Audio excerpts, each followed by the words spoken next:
Bom dia, boa tarde, boa noite. Seja bem-vindo a mais um episódio do podcast Passatempo.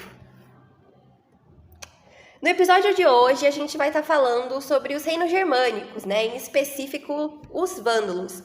Como já é de hábito aqui, do nosso podcast, convidar essas figuras históricas para falar, O último podcast nós trouxemos o Clístenes. Infelizmente, nesse episódio, nós não conseguimos trazer nenhum dos vândalos para vir falar um pouquinho com a gente. Mas nós conseguimos 3 especialistas sobre o tema, Então, hoje nós temos o Pablo. O Pablo, ele é especializado na área, do estudo da arte, da cultura e da religião dos vândalos. Nós trouxemos o Gabriel. Que é o doutor em ciência política, formado pela USP. E também trouxemos o Vitor.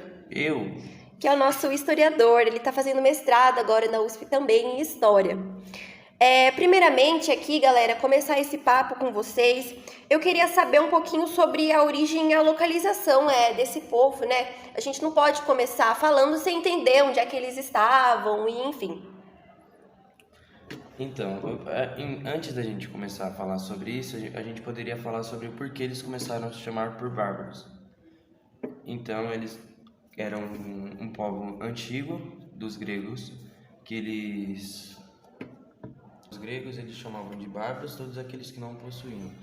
E os bárbaros eles se concentravam no norte da África. Eles também basicamente se originaram ao montarem pequenas comunidades como qualquer outra civilização. E basicamente eles deixavam a família no pedestal. Eles eram uma família patriarcal. Nossa, Vitor, que bacana essa questão, deles se unirem, como você falou, da civilização, acho que eles compartilhavam as coisas em comum. Isso é bem interessante. Eu lembro, que estudando um pouquinho de história, que você, especialista nisso, deve saber, que eles invadiram o Império Romano. Como é que foi isso? Como é que funcionou? Então, eles se mudaram da parte do norte da África e eles chegaram perto dos gregos, por conta que teve as mudanças climáticas e eles tiveram que mudar de lá. Aí chegando lá eles viram que tinha um enfraquecimento do Império Romano.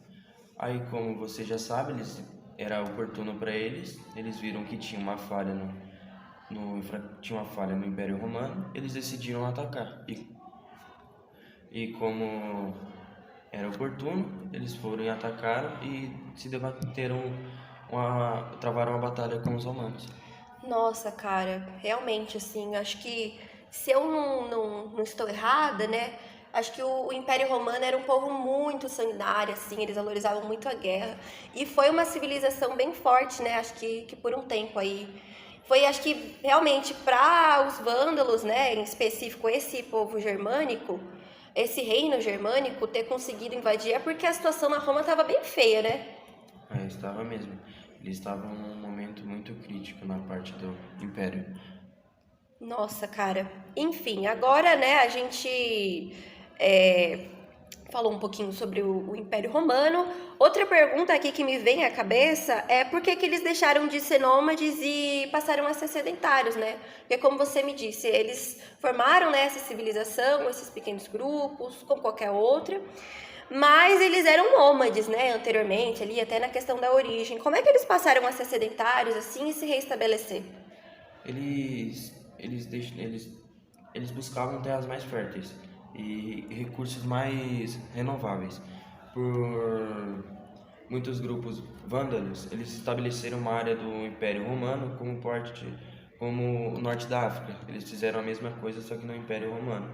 E eles viram a oportunidade de aproveitar as riquezas e a infraestrutura do Império Romano e das regiões em si, e conquistaram e decidiram estabelecer a permanência lá e continuaram um povo nômade. Nossa, então realmente, acho que foi essa questão deles tentarem, como você falou, encontrar terras férteis, e aí encontraram uma e aí viraram sedentários, Acho que isso aconteceu com a maioria das civilizações, aí é um processo natural. Agora, falar com o querido Gabriel, que é o nosso doutor em ciência política, Já que você é o nosso doutor em ciência política, Gabriel, me fala isso um pouquinho sobre a estrutura econômica, política, social. Primeiramente, boa tarde a todos, todas aí. Uma estrutura econômica que eles tinham era a parte da agricultura. Elas dependiam muito da agricultura. Os principais produtos que eles cultivavam eram cereais, legumes, frutas, até porque o norte da África tinham terras muito férteis. O comércio também era algo muito utilizado, justamente por posição estratégica do comércio que eles tinham. Eles controlavam importantes rotas marítimas do Mediterrâneo e isso permitiam muita...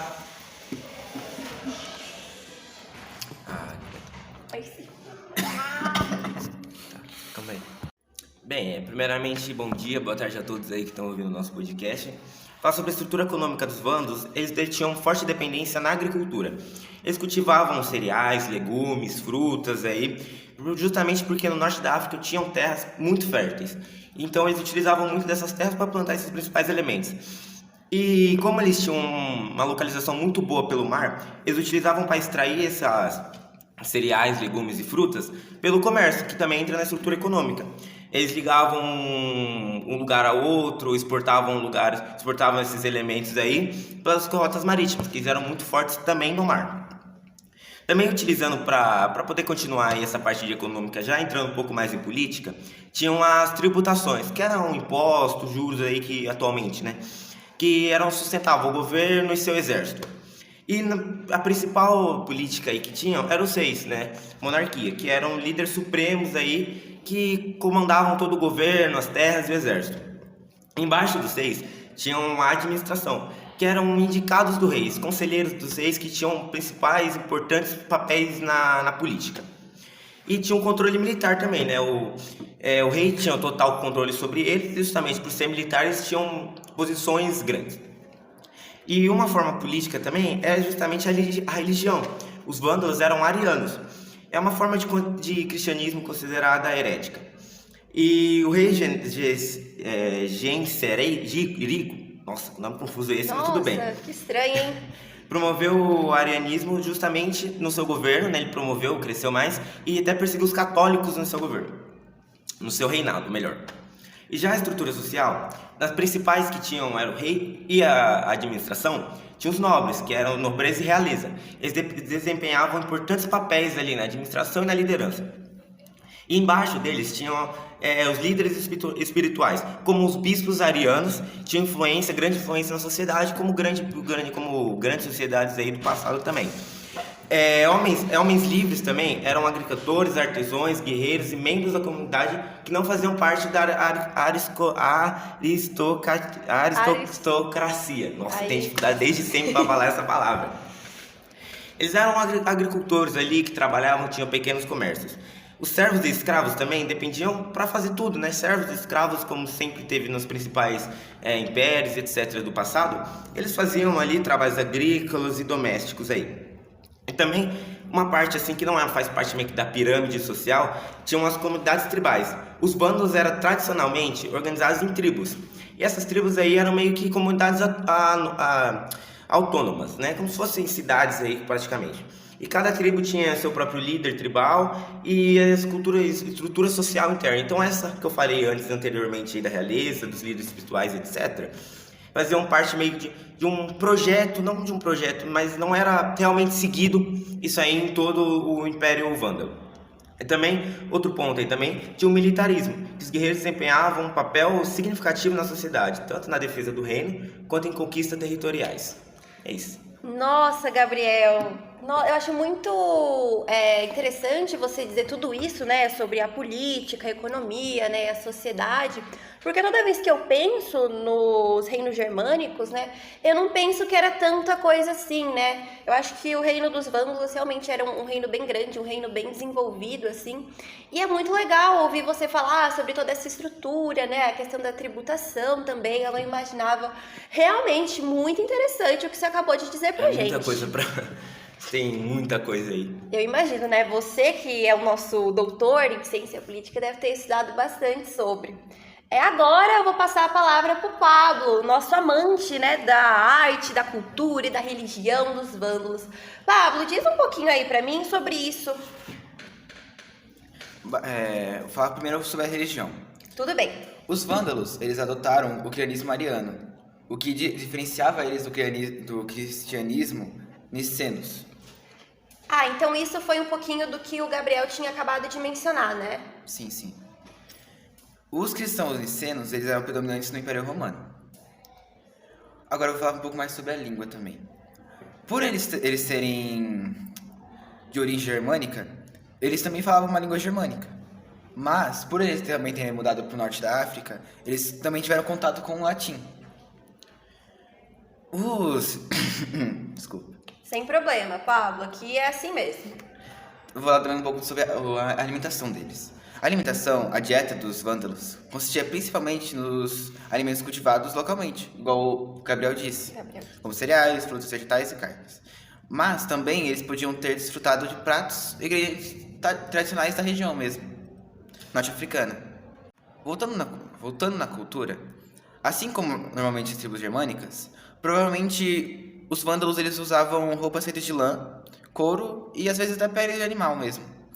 E a sua vestimenta era prática adaptada ao clima da região norte da África, por causa da mudança climática. Isso, cara, nossa, faz todo sentido, né? Realmente ali acho que era um clima frio, né? Eu imagino. E, nossa, com certeza, as mudanças climáticas. Trabalhar com couro também, né? É algo bem interessante, né? Não é tão fácil, mas se você for olhar ali para outras civilizações, faz bastante sentido. Por conta arte e agricultura. Certo. A cultura vândala, ela era influenciada por causa da sua origem germânica também, e pela interação com o ambiente mediterrâneo. Eles podem ter comparado elementos artísticos germânicos em suas obras, mas também adotaram características arquitetônicas romanas, especialmente em suas construções. Caramba, Pablo. Interessantíssimo também de como o Gabriel, né, disse um pouquinho sobre a religião, e eu já tinha comentado, né, sobre escutar sobre tudo isso é muito bacana, é muito interessante, né, a gente perceber que os bárbaros, né, os reinos germânicos não são só essa pequena visãozinha, né, que a gente tem aí. Mas agora, né, no fim desse podcast, desse episódio, eu queria perguntar de novo, né, pro Vitor, o nosso historiador, qual que você acha que foi o legado, né, já que você é especialista nisso, qual que foi o legado dos vândalos pra gente?